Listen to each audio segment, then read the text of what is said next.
Blah, blah. That was lovely. Is that your pre-recording ritual that I never am privy to? No, like I red, just have like... red leather, yellow leather. Okay, I'm good. Hey,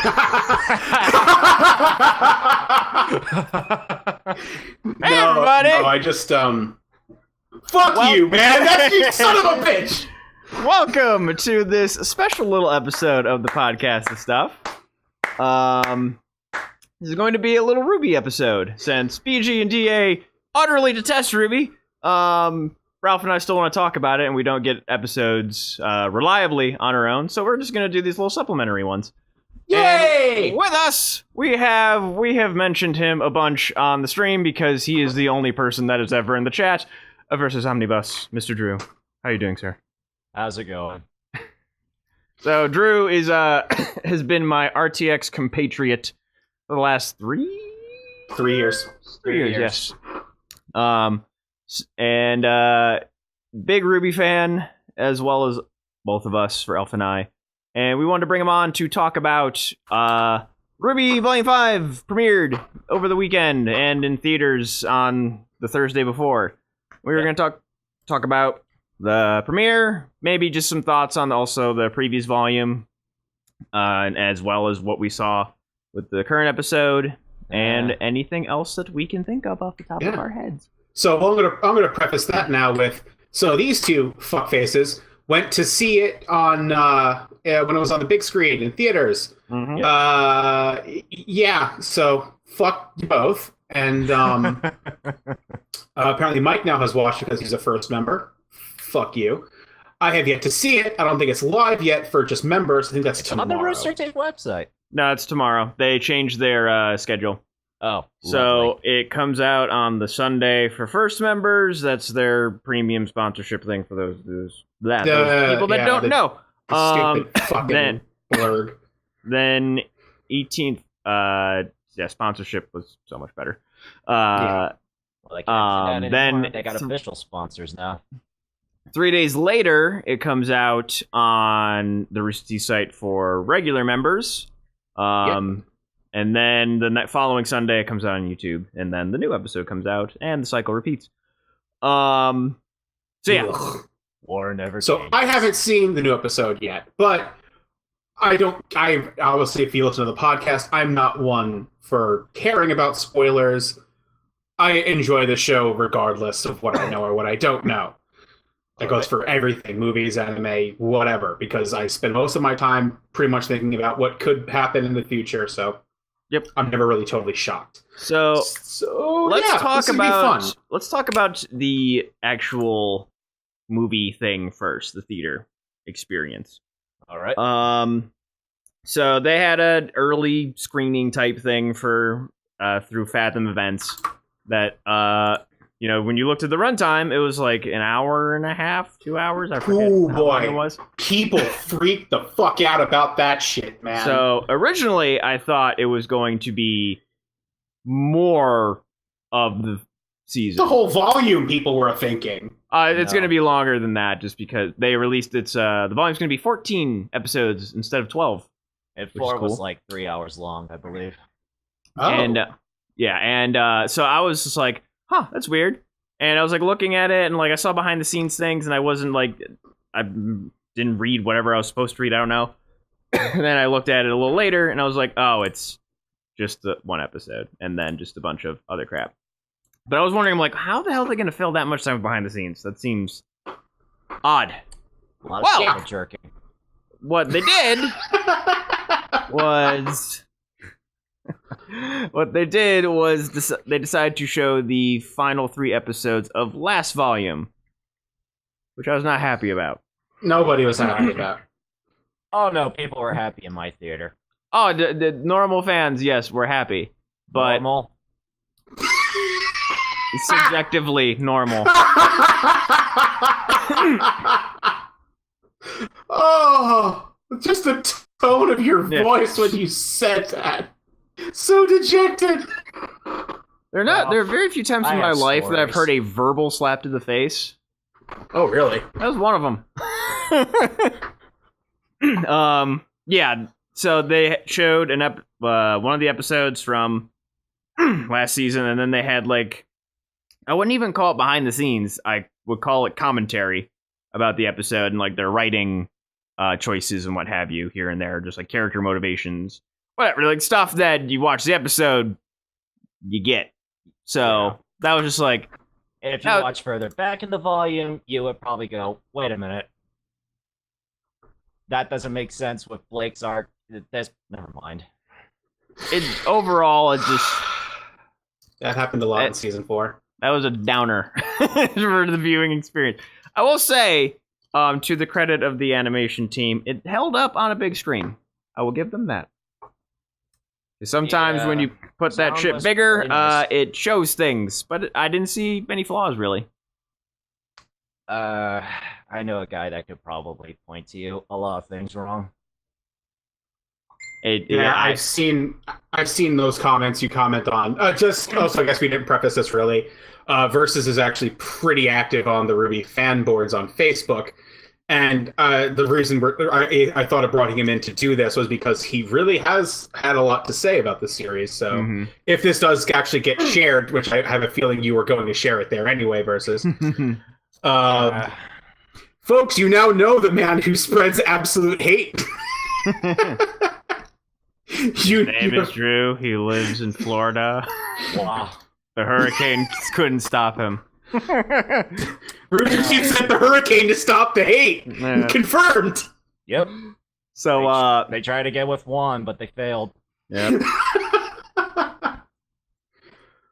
But overall, like, to me, the video footage and the sound quality, because like that's a big thing for like web series. You know, they do sound effects and stuff like that, but you know, they will sometimes edit the sound and the mix coming out of computer speakers. Sounded pretty damn good in movie theater. So, well, I mean, it's pretty good. Movie theaters now are essentially just giant USB or DVD players. They're not really. There's no film related anymore. To movie theaters. The acoustics of a theater, though, you need to make your sound work in it. Oh, agreed. But didn't they, for Volume 4, it was on also Blu-ray and it was on 4K. So, of course, that was going to work out on theaters. They had very amped up audio quality. You say that, but then you think about Red vs. Blue. Yeah, it was on DVD. That's not quality. It doesn't matter. It was still. I said Blu-ray and 4K. There's still. It's on Blu-ray and 4K now. What I'm saying is that the audio was shit for early seasons of Red vs. Blue. Yeah, early, but I'm saying now. That's why I was bringing up Volume 4. Volume 4 was Blu-ray and 4K ready, so it's why I'm not surprised to hear about the audio quality. No, it's not in the past. I'm saying now. You brought up the past, how it sucked. Oh no, I'm saying all of RWBY has been. Wait, really? RWBY's been 4K the entire time? Not 4K, but Blu-ray. Okay. So yeah, those are the pluses I have to say about the theater experience. I read a couple of things online where people are getting pissed at people, and I feel like BG and DA have complained about this in movies that they've seen, like the hecklers in the theater where they'll like try and throw in a joke between scenes or just like, you know, try and be the funny guy. I did not have that, thankfully. But I read a lot of shit where people were posting about that, just like, all the people that did that, fuck you. Yeah, I got that in Volume 1 when that was in theaters. Did you have that for this experience? I had people going whoa or cheering when Ren grabbed Nora's hand, but that was about it. Well, yeah. I mean, for that, it's whatever. But, like, to me, it's like the guy is just like, oh, he's gonna get the D now! Like, something like that. Yeah. We would have said that. People were getting that kind of experience. Didn't get that, just got weird. Then again, it's Florida. It's full of weird people. Then that's what happens when the sun bakes your brain for your entirety of life. And the humidity tries to drown you on dry land. Then... I never, ever, ever, ever want to move back there. Never forget that misery. I can tell you from experience, you are better off where you are. Oh, I know. I enjoy my 45-degree day right now. Ugh. Yeah. When your sun actually goes down and it gets colder.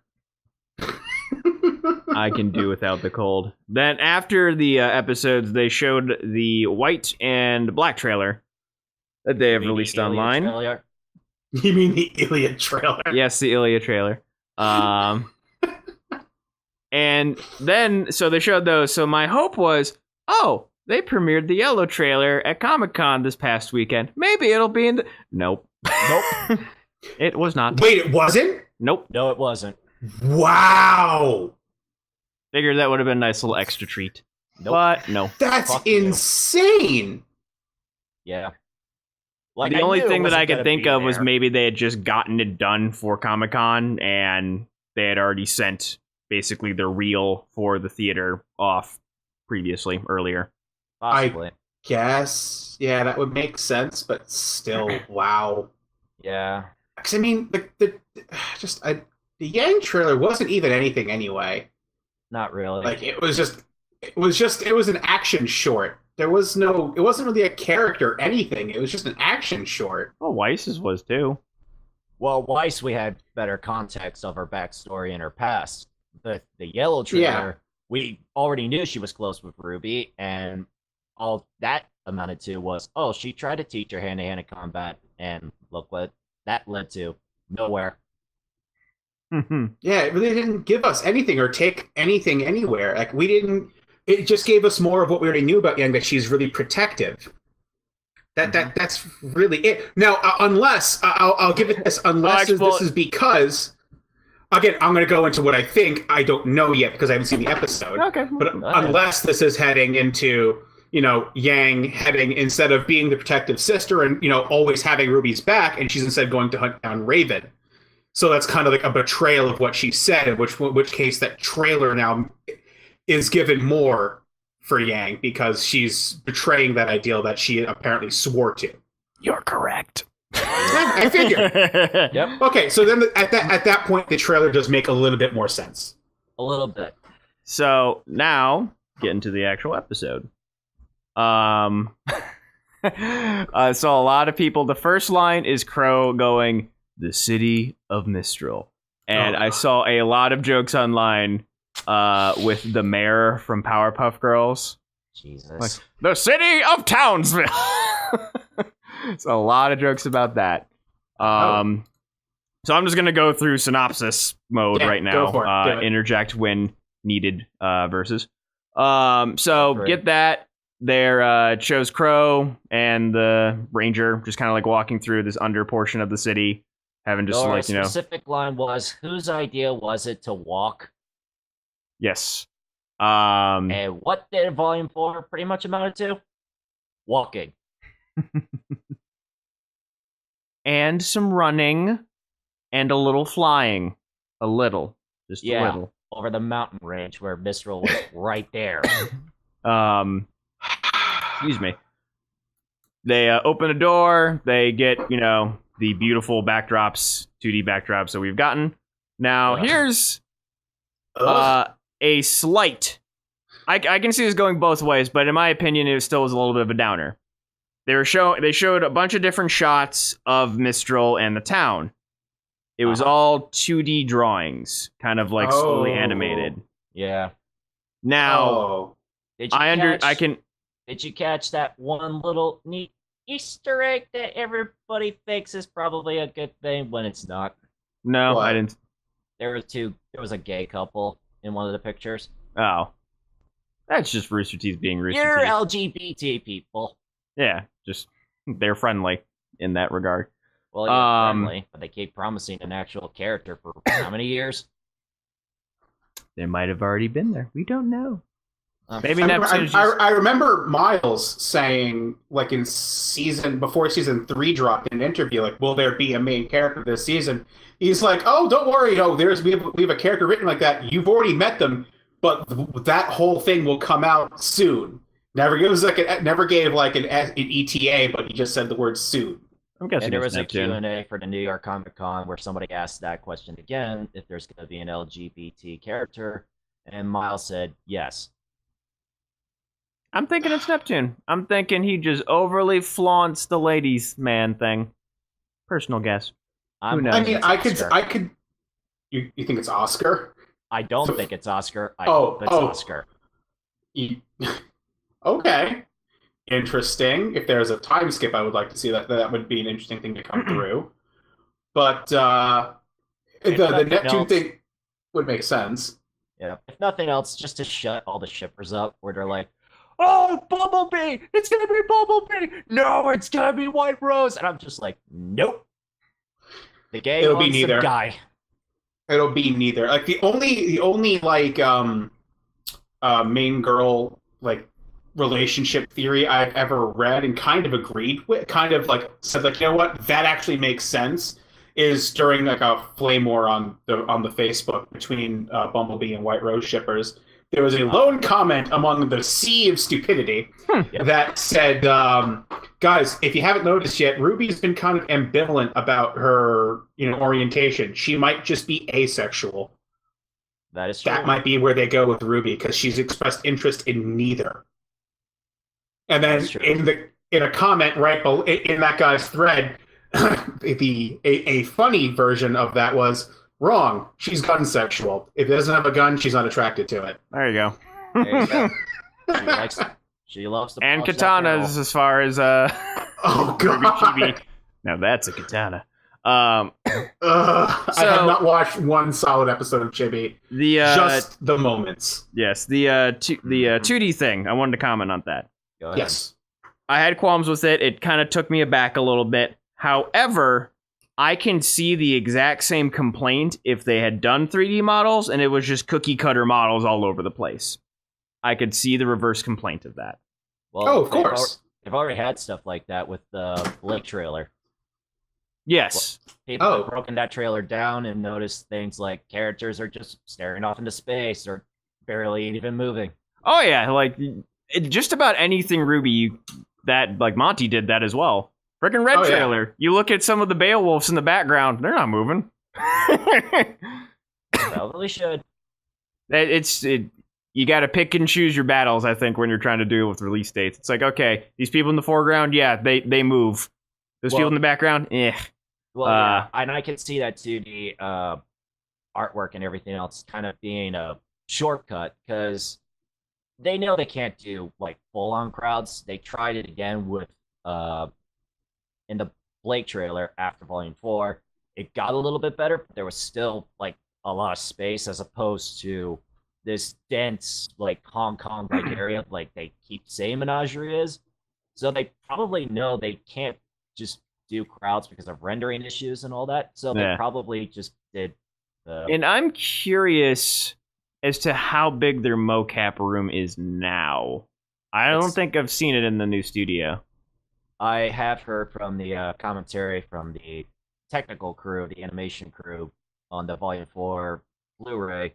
They don't have enough space to do all the walk cycles they did in Volume 4, so they had to cheat a little by. Yeah, they had to pre-animate it, kind of like the cheat that BioWare did for Andromeda.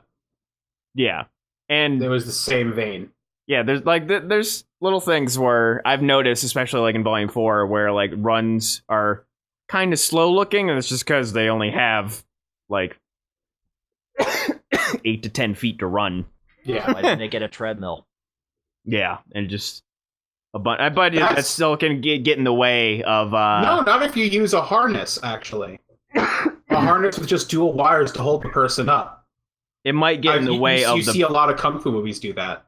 It might get in the way of some of the balls, though. That's the big thing. Like you don't want to impede. Not if it's underneath the green suit. That's what I'm trying to say. I've seen this before, and it's a lot of the kung fu movies that even the Matrix did it.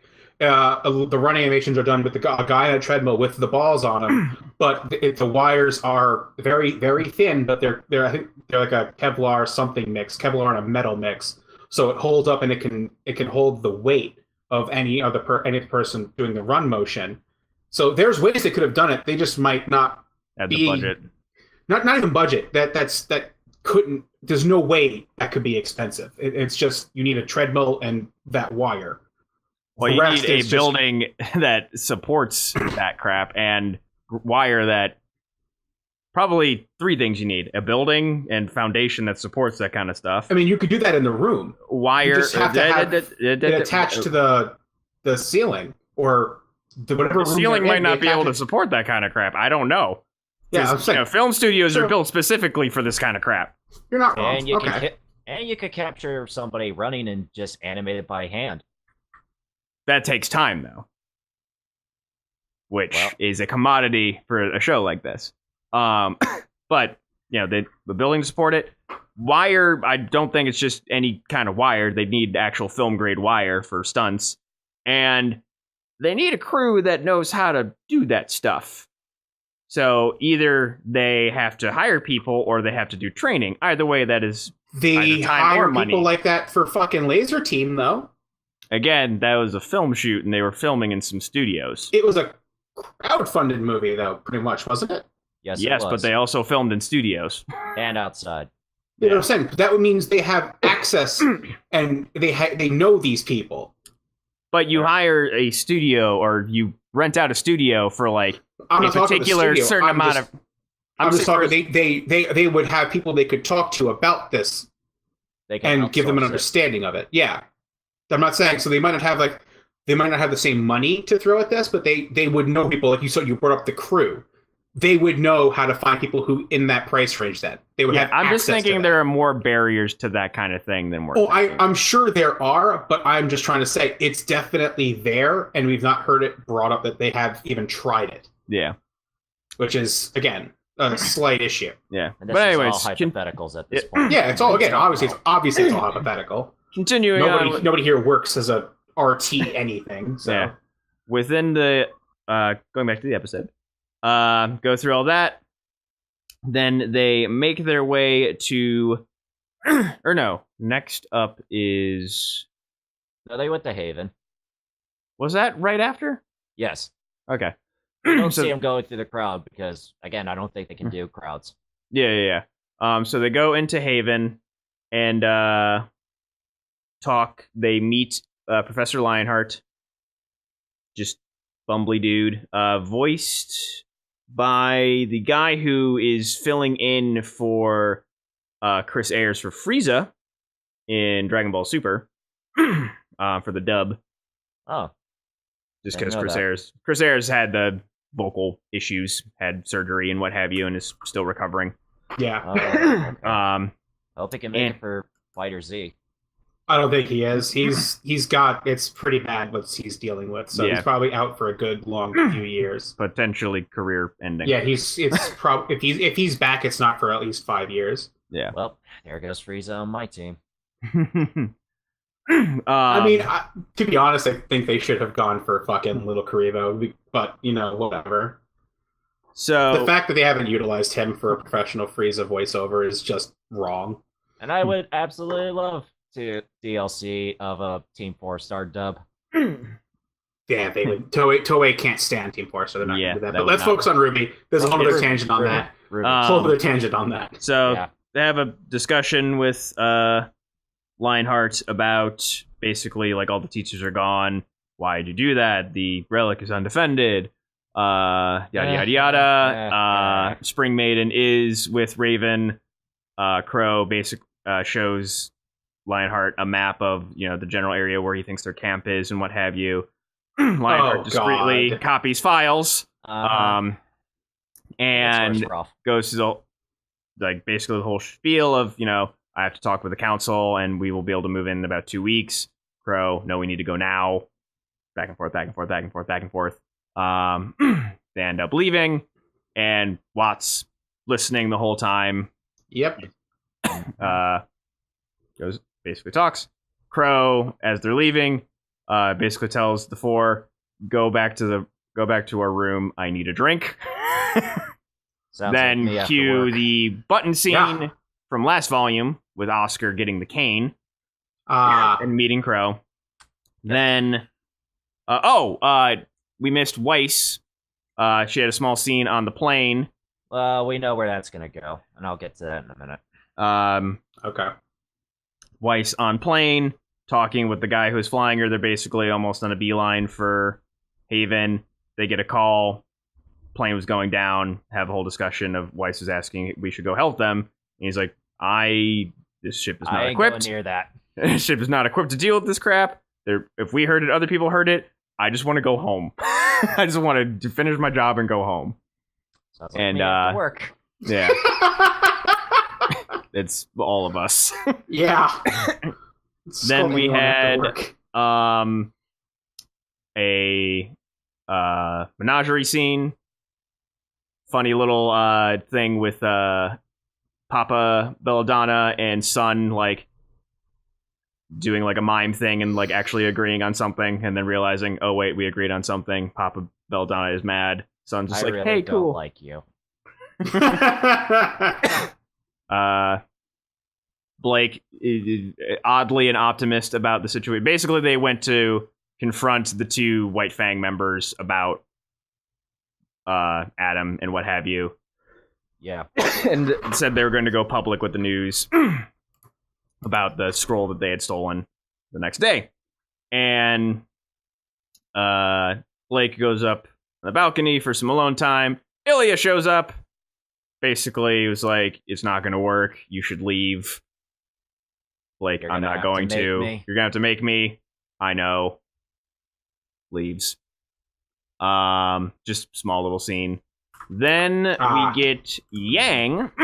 Oh, Yang was actually in the episode. I'm going to admit to being shocked about that. Yes. Oh, yeah. She is in like this like gas station bar thing. This is actually my favorite scene. That's right. And the guy's like, aren't you a little young to be drinking? And she's like sitting there, she's like, I want a water.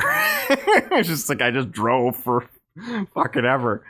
And then dude next to her, who is voiced by the right now he is considered Shady Guy. He's some character from fiction. I don't know what. Huh. He's now missing a tooth, and I think that's a thing with this character. I don't. It's. I like. I was trying to see if the Pied Piper was missing a tooth. The other thing I thought was Mad Hatter because he has a gap in his front teeth. Those are the two things. Currently, he's a shady man, voiced by the English voice actor of Bakugo from My Hero. Huh. So, Clifton or something, I believe, and who's been on fan service and is friends with the Rooster Teeth people. And he starts hitting on Yang, and basically he's just like, "Are you?" He's like, "What do you mean she's too young?" He's like, "Look at the." It's like, "Oh, like good size in all the right places." Like he's just being like the other sleazy douche. And then he goes, "And that hair, grab hand, turn, red eyes, decked in face." Comically bounces all the way around the shop and out the door. It's like Flubber.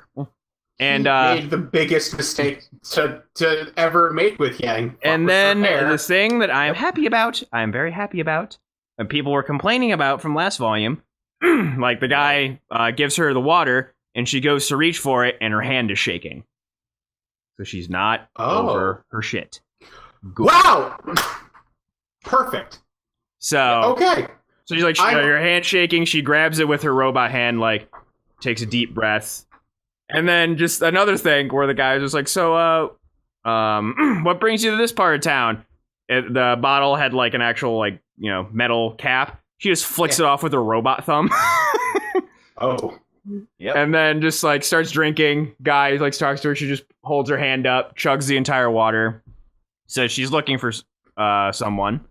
And the guy's like, he's like, not too much out here. It's like the only person is out here of note is it's Ray. And then Yang finishes the sentence, Raven Bronwyn. And she walks away. And the guy's just like, oh, you shouldn't mess with the bandits. And Yang's like, so that's what everyone keeps telling me. She gets outside, and then the guy overheard her, Shady Guy. And she's like, I heard you're looking for Raven Bronwyn. It's like, I can help you with that. And then that's when he smiles and he's missing the tooth. And I think it's based off someone I don't know. But overall, like, that was my favorite scene. Well, one of my favorite scenes. The next one is also my favorite. Yes. So, Ranger, Sans Ruby is like in the living room area of wherever they're staying. Hear a knock on the door. It gets all tense. Jean opens the door. It's Oscar. Just standing there. He's like, hello? It's like, can I help you? He's like, hey, is there a Ruby Rose here? And then all of them are like, looks, he's like, why, like, how do you know that name? And he's like, well, and then Crow comes in, he's like, found him! He's drunk as shit. Found him. He's like, it's like, I need help with her uncle. He like falls in, like lays on the couch, and Ruby like hugs her. He's like, "Can a girl read comics in peace?" And then comes out, and she sees Crow. Crow, are you drunk again? Maybe. And then they're like, and then Oscar goes, "You have silver eyes." You know, first thing that Ozpin said to her. Yeah. Yep. And then Ruby's like, "Who 5 are years you?" later. And then all of like what makes the scene is Crow's just drunken commentary on the side. Best Crow. And he's like, well, my name is Oscar Pine. And here Crow Akron goes like, wait for it. He's like, but I guess you guys know me as Professor Ozpin.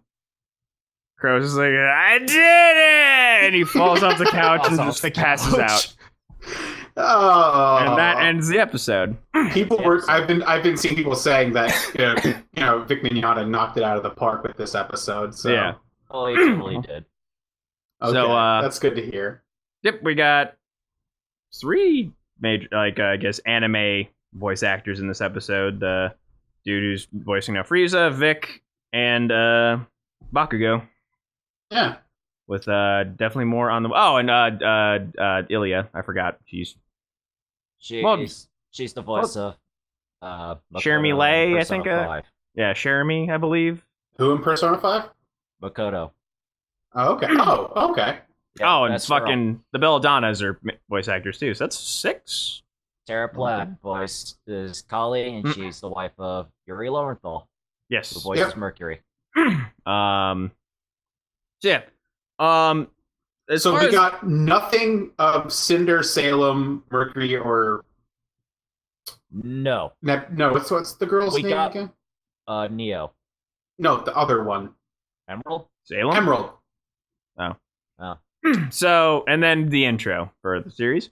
We have a look in the intro of the Spring Maiden.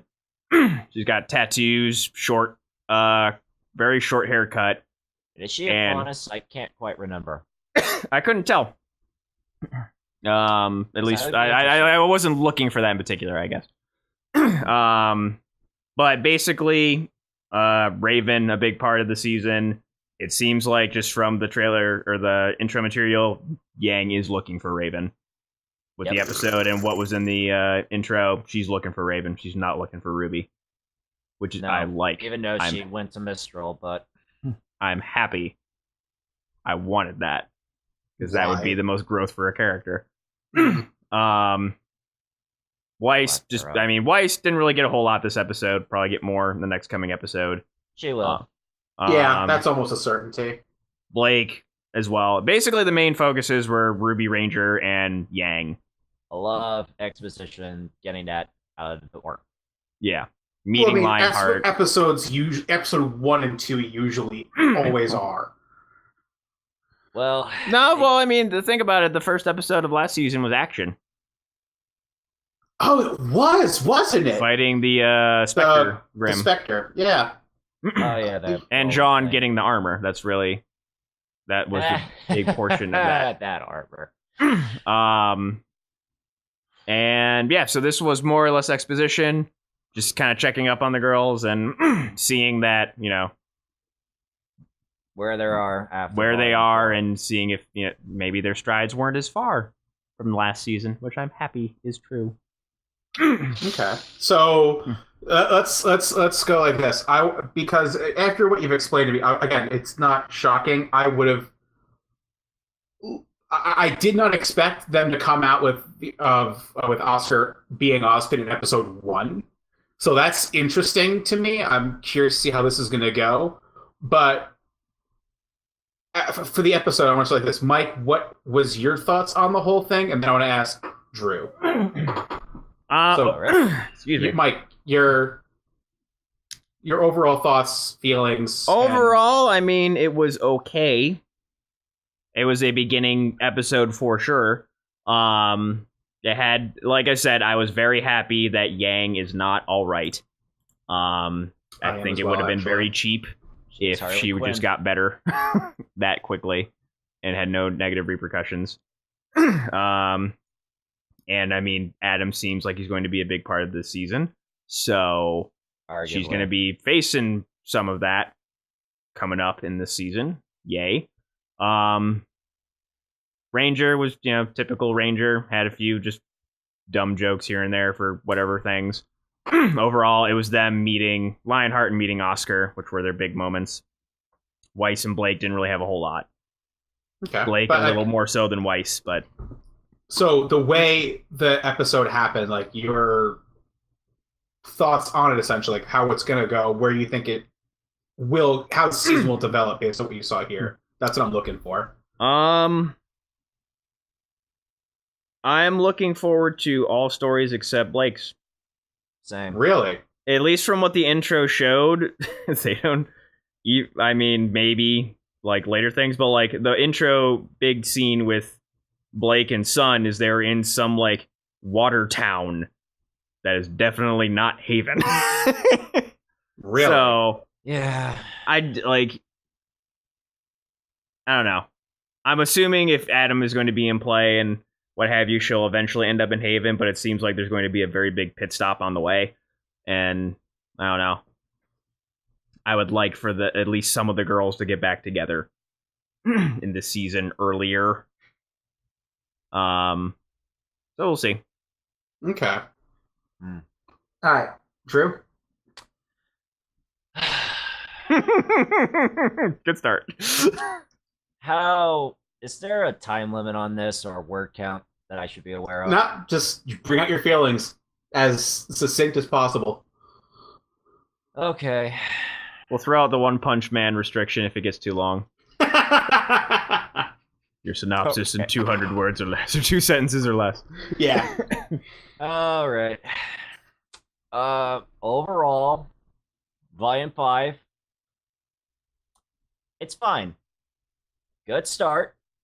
It answered a lot of fears that I had, like Yang's not okay, and that's good. That was a major complaint I had with Volume 4, and I'm glad to see that she's not over it and possibly may never be over it, and that's fine.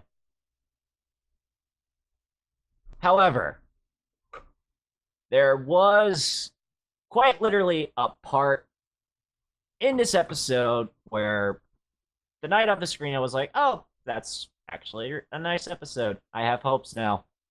Then I woke up the next morning and I was at work and I was just like, wait a fucking minute. And that was during the whole discussion about the maidens between Lionheart and Crow and going into more detail on what the maidens are and why Salem is after the maidens themselves. Oh. So the rundown is the only way to get to the relics is if through one of the maidens. The maiden's power is what opens whatever lock the relics are in. Oh. Oh. And each maiden can only open one specific vault. Oh. So, I had that realization, and I went to everybody, and I just told them all that, and everybody's reaction was, oh my god, the incompetency is astounding. How so? I'm not. Just explain, please, your thoughts. Okay. We would have to go all the way back to Volume 3 to properly explain this. And Rolf, just follow this train of thought with me. Gotcha. Okay. We find out that Amber, the Fall Maiden, the only vault that the Fall Maiden could open is the vault and Beacon. Right. Right. And they know that Cinder, or Amber's assailant, somehow stole half of her soul, half of her power, and that causes them to do the whole plan of, okay, we got to put the other power in Pyrrha, because if we keep it in Amber, she's completely defenseless, yada, yada, yada. Yeah. That means the artifact is easily stolen at this point. But yeah, okay. Yeah, exactly. So why would you not take Amber as far away from Far that the vault- fuck from Beacon that as vault? you could get her. Exactly. And we later find out in this episode of Volume Why 5, would you keep the only? why would you keep the key next to the lock? It's like a Call of Duty level. Oh my god. We can't. Okay, we need keys to prevent the nukes from launching. Where are the keys? The next room over. That's what, and I can already hear the other side saying, "Oh, but they had to transfer the soul, into Pyrrha, so it makes sense to have her at Beacon."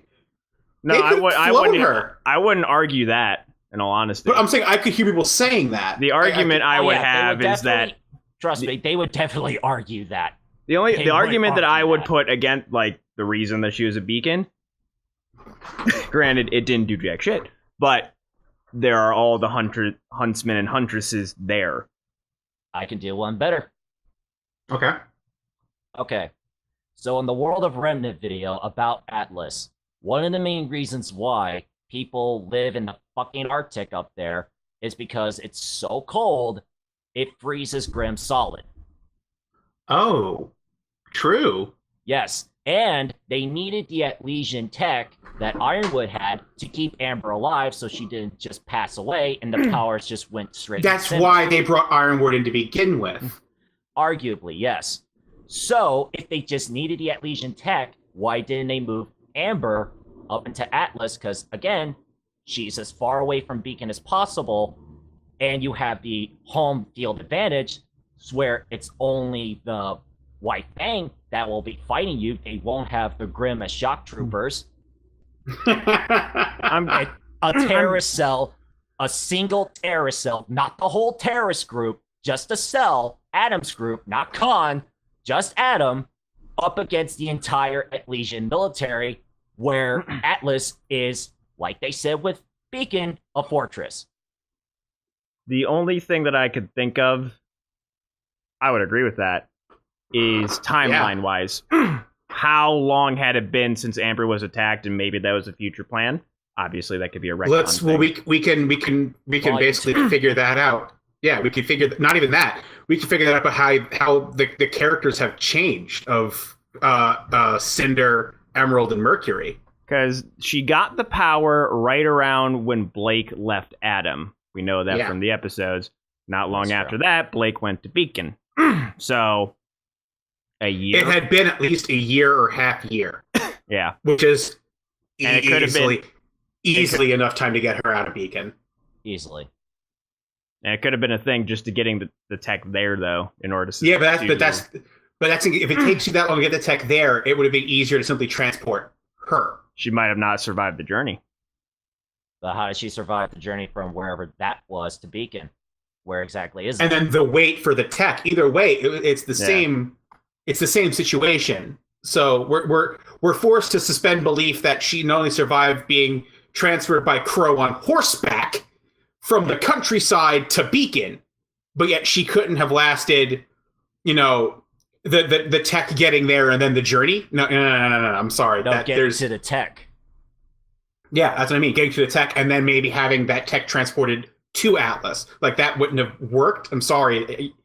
I can't. I'm trying to make it as believable as possible, but it didn't even go that route. Nope. Continue, Drew. Okay. Yeah. Okay. Good point. Good catch. Yeah. I was given some time, I probably would have came to the same realization, but damn. I know. Did all this in the morning. And Keep it gets going. worse. Oh, yay. Keep going. All in the span of 5 minutes between Crow and... Anyway. So, okay, Spring Maiden. Guess where they were training her? Where? Haven. Where the lock she can open is located. So, I don't know why they want to keep the maidens as close to the vaults that they open as possible, especially when they know that the Salem has the ability to steal souls now and can just give the maiden powers to anybody she chooses.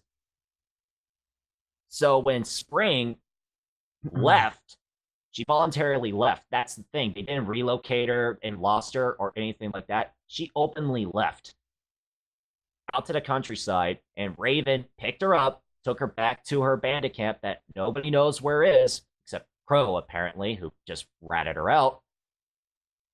And this bandit camp is mobile, so if she's ever attacked, she has a small army that can defend the maidens, and if she needs to, she has a teleporting ability that can take her and the maiden somewhere safe and go into hiding. Raven is the only smart person in this entire damn show. Raven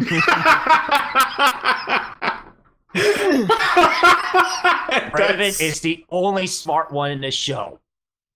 That is the statement of the fucking century. Yes. There was a small little tidbit or foreshadow in Volume 2 where it was discussing about the two, I can't remember if it was crows or ravens that Odin had back in Norse mythology, and it was referencing the two. And who are the two characters that are heavily related to birds? Crow and Raven. Yeah. And there was a small little tidbit in Volume 4 where Salem says, so the last eye has been blinded. Raven, again, smartest person here, saw how stupid Osmond was running everything. It was like, you know what? I'm going to go try and save the world in my own way. So, if they do get the Spring Maiden power, it's because the rest of the cast are idiots. Huh. So oh wow. So either this could play out either way. Either Yang unknowingly leads them there. Nobody knows where Yang is. Nobody's even tracking Yang. That's the thing. What I said before, Crow had the general location of where the bandit camp was, and Lionheart discreetly copied the files And sent it to Watts. so Watts knows. Oh, I didn't really catch that. I guess I lagged a little bit. Yeah. Interesting. Yep. I thought you said Crow copied files, not Lionheart. Nah, yeah, he copied them from Lionheart Crow. copied Kyle's. Ironically, in the same fashion that Ironwood's army was hacked. And interesting detail I noticed bringing the hacking up. There was somebody on the fan group actually posted this picture of Cinder's fucking scroll when she mentions the hacking, the technology and the hacking was thanks to their friend, and it has a very cursive W on it. Oh yeah, it was all Watts. Oh yeah, that was Watts. Yeah, He's the hacker. Everybody thought it was going to be. There was like a stupid theory that it was going to be Whitley. Yeah, and I was like, no. So now it all ties together. Yeah, It's tying together. Interesting. It's, that scene that you see in those conspiracy theories with the red tape and it's just leading everywhere across the room. Yeah. That's when versus I say bedroom. It's coming together. That's versus bedroom. Yep. That's Drew's that guy from that fucking show with the red string everywhere. Yep. It's all connected, guys. It's all connected. Salem, the god of light, darkness. It makes sense. Oh, damn. All right. Anything else? Let's keep going. Okay. In terms of where I think the story is going to go. Yeah. The pessimist in me doesn't think Team RWBY's gonna reunite until near the end. Yeah, where the actual Battle of Haven takes place. I think some of them will reunite, but not all four until the end. Oh, then who do you think? I think Weiss and RWBY will meet up. I think it's gonna be Yang and RWBY will meet up first. Nah, I think Yang is hunting Raven. She's not. That's why they'll meet up. But I think Weiss is heading directly to Haven right now. They will meet up, and then those two will hold on. I'm going to interrupt here just for the same thing because we have seen that Weiss's thing is going to crash. We saw it in the trailer. She's going to be attacked by Grimm. So what if she crashes closer to Menagerie? She's nowhere near Menagerie. She's nowhere near Menagerie. Is it even closer to Menagerie? Menagerie is in the southeast corner of the world. She's heading from Atlas, which is in the Arctic, down to Mistral. Menagerie's like. Okay. I thought she was heading the opposite. No. Okay. So I was confused about the travel path. But even with that, I feel like. Well, here's what I think. Weiss will first meet up with Winter. Winter and Crow, we know, have worked together and stuff, and they'll probably be having contact with each other for some odd reason or another. Hence, Ruby and Weiss getting together. As they hunt down the bandits, that's when Weiss and Ruby will meet up with Yang. And then during the battle with Adam and all that fun business is when they will meet up with Blake. That is my guess. So you think this season's battle is going to be with Adam? Well, Adam's not particularly. There. Well, first he's gonna try to overthrow Khan, Sienna, because that was a whole. You think he's going to try to overthrow her? Really? Yes. Is that Gira said so? Yeah. Oh, right. That was at the end of Volume 4. Volume 4. Yeah, you're right. Coup. Yeah. So I don't. First. I don't necessarily think that. The only things that just because they are alluding to it in the intro, is that Cinder and the Spring Maiden are going to fight. They're going to have a battle between maidens. There's literally a thing. Even though Cinder is even though Cinder's not a fully realized maiden, still after getting actually bumblefucked by RWBY. Yeah, and boy, do I have words about that. So, I think that'll be somewhere in the finale, and then Team RWBY doing. I don't know who they're going to fight, but there's going to be a battle of Haven, and they're going to fight somebody. Yeah, yeah. But as quick as not as quick as you can, but as again succinct as possible. What is the issue with RWBY and Cinder? Okay, I'm curious. All right, so we now know what Cinder's main goal was: get the Maiden Power, get the vault. Open the vault, get the relic for Salem, right? Yeah. So she had the Maiden Powers, and she was in the vault. But the next time we see her after her weird battle with Ozpin, she just goes straight up the tower. We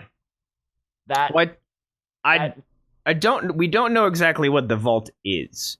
And there's a big thing of the tower must not fall in that season. So maybe the tower had to fall in order to get to the vault. I don't think so. The tower's just a CCT, and they already shut that down.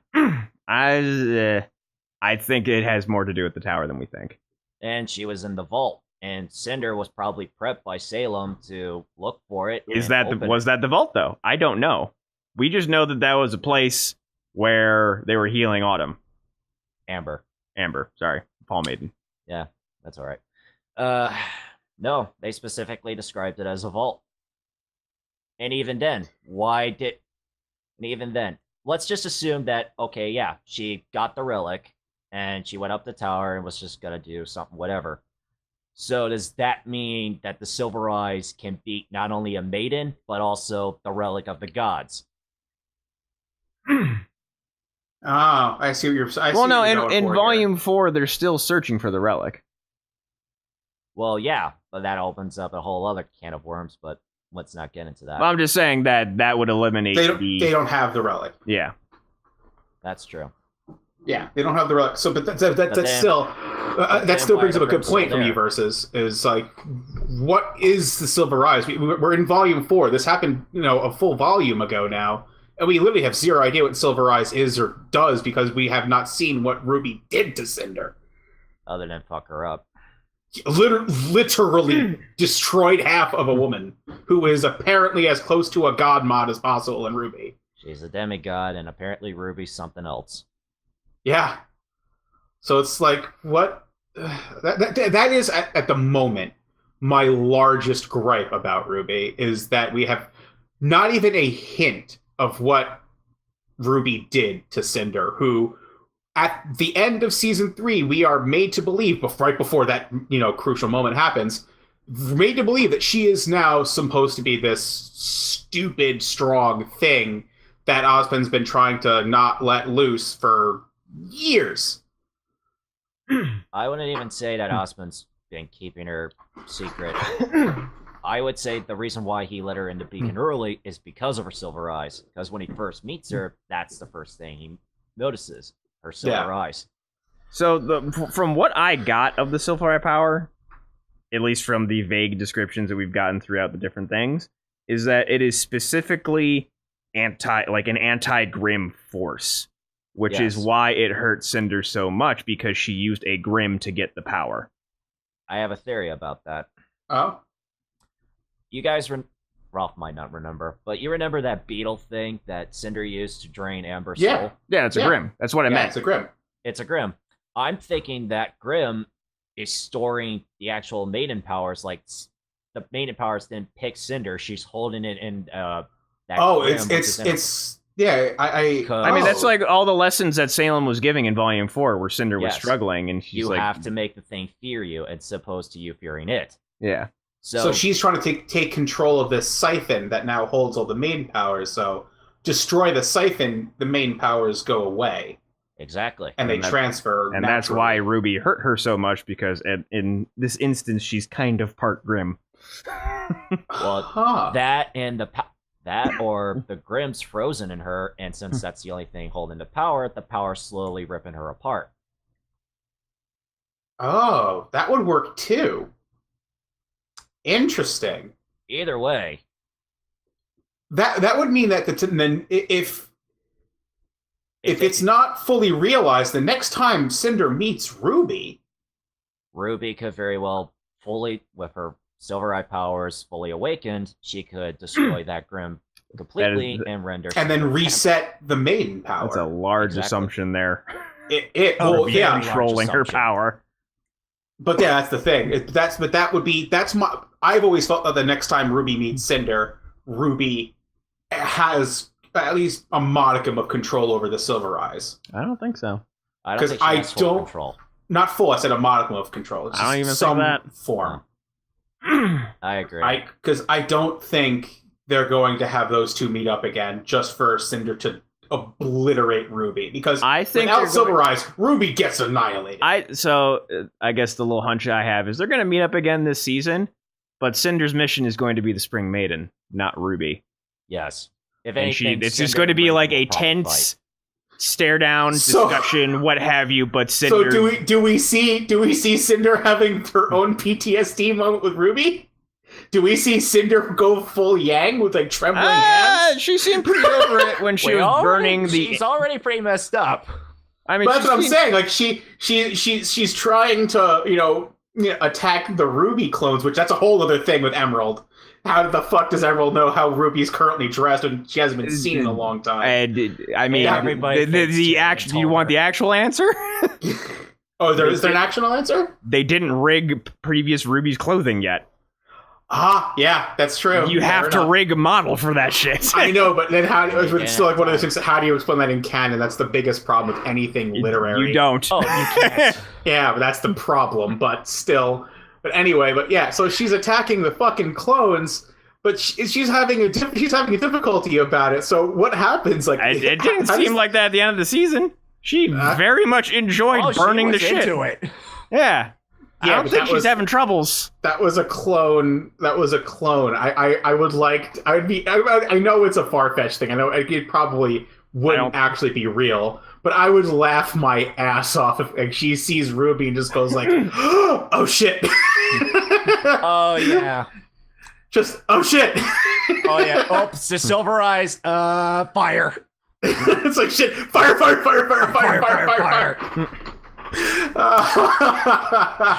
The worst thing I think, though, that they can do with that is a flashback of their first fight. Oh, I think that's how it goes. If they do meet pre-Silver Eyes, it's most of that confrontation is going to be them. Cinder's not really talking, so it'd be, and RWBY has no memory of this, so there couldn't really be a flashback because there'd be no trigger. Nobody actually would be able to say anything about what happened because Cinder is nonverbal because of whatever the fuck RWBY did to her. And RWBY was blacked out. So we got no information. What's triggered the flashback? I got blackout. Oh, God, right. The plot holes. My God, the plot holes. Yep, they're everywhere.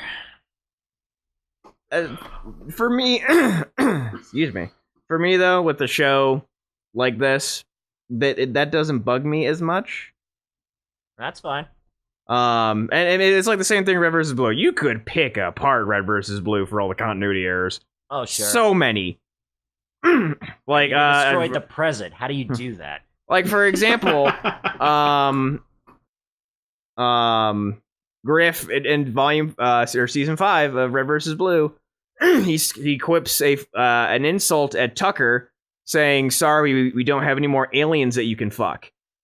Griff never saw that, never saw the alien, did not know about the alien at all. That line should not exist, but it was funny, so they just put it in. No, yeah. Griff was there. No, he was not. No, when they were trading sister? No, with the alien. No. When there wasn't any more aliens for you guys to fuck. That's okay, we'll fuck this instead. Oh no, I'm saying no, Griff was there, but Griff never knew about the original alien or the fact that it impregnated Tucker. He did not know that. Oh, so he just didn't know about the impregnation. Yeah. So him saying that makes no sense. But again, it's it's a web show. Guys that, especially at that time, were very not professional at this job. And then even the people that are making RWBY right now, they're amateur. Like Miles, he had a film degree, but he was not a writer when he started. Carrie was not a writer, was not a director. And like that's why I can forgive some of this stuff, just because it's a bunch of young guys making a show with their friends. And that's how I viewed Red vs. Blue. It's how I viewed RWBY. And that's what I enjoy about it, in all honesty. That's fine. The fact that it's gotten such appeal is awesome. But at the end of the day, it's a bunch of people that are a bunch of friends making a show together. Jerking off. If you were making your own anime, wouldn't you be? Good point.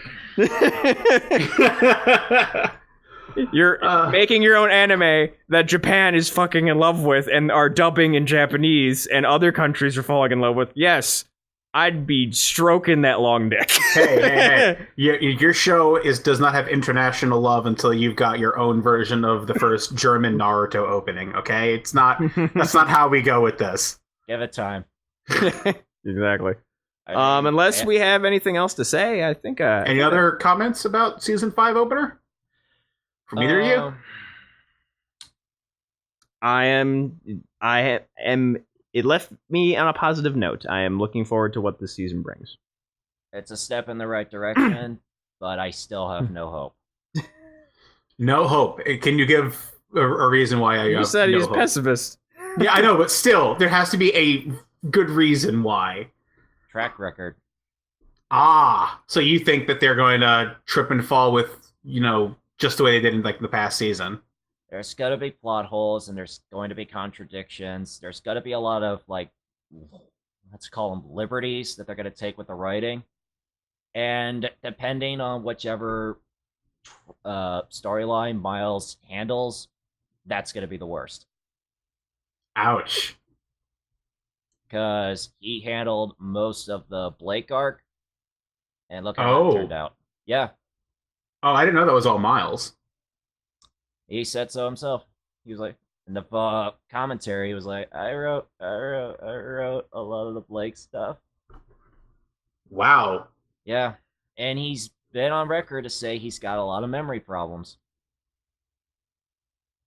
So he's probably gonna, and he's always away from Carrie. Like he said on Twitter, "Oh, I'm in Germany now and I have to write," and Carrie's back in Austin working. So when Miles sends him something, Carrie's like, crap, I gotta work with this now. All right. Storyboard's interesting. Storyboard's done in 2 days. We gotta get that done. Yep. I mean, Carrie is directing. Carrie's directing, co-writing. If anything, Carrie is legitimately trying. Yes, freaking the behind the scenes of just their crunch in the last volume. Yeah. My God, that man needs a hug. Who, Carrie? Yes. Yeah. He looks like his at face all is times melting off. I want to hug him at all times. Just like, you're doing good, man. You're doing good. You're trying, man. You're working with an idiot, but you're trying. Oh. Oh, that's fucking words. cold. Harsh words. That's cold. I mean, after what Blake's story was last season, I'm not gonna refute you at all. But damn, Where do you think this ire's coming from? I guess as a writer, you would have Blake a lot of is gripes his at favorite that. character. That man, Yeah. that man single-handedly made me hate my favorite character. Jesus. But okay, before we cut out, you mentioned a few things that I now have to ask about. The thing that makes you cannot have hope in this season. What is your number one issue with a plot hole and a liberty taken? Okay. And we'll end on this. All right. In terms of like plot holes, what? Oh, yes, boy. that. Yes, exactly. I'm afraid that Ozpin or some other character or some other form of magic is going to get introduced that was never established before, that will form either another MacGuffin or another Deus Ex Machina that will just make me go, wait, what does that have to do? Like, somehow Salem is the god of darkness or something, and she created a Grimm, something ridiculous like that. Because I don't think Salem's the god of darkness, but there are some people that are thinking that, or at least Ozpin's the god of light, and I'm just sitting here going, oh, so he does know about the Grimm, and he just chooses to do nothing. So, it's just gonna be like one gigantic MacGuffin or something that's just gonna come out of nowhere that was never established before. And in terms of liberties, the number one thing that I am afraid of, especially with Blake's arc throughout this whole thing, is that it's gonna be flashbacks. Where we saw the scene in the first episode where Blake and Ilya were having that heart-to-heart. Ilya's like, you have to leave, your plan's not gonna work. Blake's like, nope, you're gonna have to make me. Ilya's look on her face established all I need to know about their relationship. How deep it goes, how far back they go. That expression was all I need. And I don't need them to take away screen time to show me things that I already know. So you don't want redundant scenes. That's the big liberty you don't want to see taken, is just exposition done that has no need to be done. Exactly. That was my biggest gripe with Weiss's arc. It was redundancy. Oh, she has daddy issues. Okay, we've known that for 3 years. And in Volume 3, she was gonna, give her dad the middle finger. And now... I see what you're saying. Okay, yeah. Like, we really only needed the scene at the ball, and then her getting slapped. That's literally all we needed with Weiss. We didn't need her at home for that long. Exactly. Yeah, that was all redundant. I didn't even think about that entire arc. Wow. Okay, yeah, that wasn't necessary whatsoever. True. Yeah, that was my favorite arc. Huh. All right. Alrighty. All right. So I think we will do another one of these at about the halfway point, so after episode 7. That's cool with me. And then we will do one at the end after episode 14. Unless, we see a massive outcry after Drew drops this in the Facebook. Who knows? So hey, if you want us to do more of this, so we'll plug it now. Yeah. If you're listening to this and you liked it, and you guys want us to discuss RWBY more, feel free. Let us know how you want us to go about it. Do you want more? You want weekly, episode caps? Just no. Let us know. I'd love to do it personally. I know Drew would love a shot at doing that too. And Mike, you can get your balls up and help. There's so many things. Shut up! We have a chance here. I'm kidding. But I will also say on that note, if you like this, if you like nerds talking about nerdy things, and you see this name, podcast to stuff, I wonder what that is. Good for you. I have the answer. The most shittiest commercial voice possible. So this podcast, we do a podcast itself. It's me, Ralph here, and then our friends Albert and King. We call them DA and BG. That's their internet. Decom Brothers, aka Decom Brothers. We do a podcast every Wednesday at 10:30 streamed, 10:30 p.m. Eastern time. Like the title, it is on stuff. It's never the same. We flip-flop what we do given the day and the news and what's happening in the games and anime things. Oh, yeah. So usually there is a weekly shitting on Dragon Ball Super, as is the want of DA and BG. DA and BG. I could a little tidbit here and there. I could give two shits, but you know what? It's at times entertaining. But yeah, we talk about just anything and everything. Like, I know for a fact, especially with my gaming session tomorrow, I will be talking about the Stick of Truth. Or not Stick of Truth, Fractured Butthole, South Park game. There's something else that I wanted, I was thinking, sounds like I'm going to be talking about Movie Pass because, BG bullshit, I got my card today. It's less than 2 Oh, months. wow. So DA's been waiting a month. Yes. So, Ouch. Gonna talk about that. We'll be releasing this after Wednesday, just so that no hints or spoilers could be for them. Just be talking about Movie Pass. Maybe I'll see The Foreigner tomorrow as well. Who knows? Or Wednesday. Just so I can talk about that. Because I know BG's seen it and I really want to see it. And just anything else that's been in the news. There's been some video game stuff actually that has come out recently that I'd like to talk about. But yeah, if you like nerdy stuff with occasional witty banter and some just dumb improv humor, come check out Podcast and Stuff. Thank you. Thanks. Repeat viewer. Hey, appreciate it. Repeat viewer. You're welcome. You know what? I could leave at any time. You belong in actual Alaska. Or who gives a fuck Arkansas? You can just go live there. You can just go right to Atlas. Have fun. Better than Florida. You know what? You're not wrong. But come check it out. We will. I think by the time this comes out, we will be streaming at Twitch. Yes. We have basically all the assets there, and all the links you'll need will be right there in the downside of the doobie here. So click that. And just in case you don't want to read. Twitch.tv/20 the word 200 the number productions.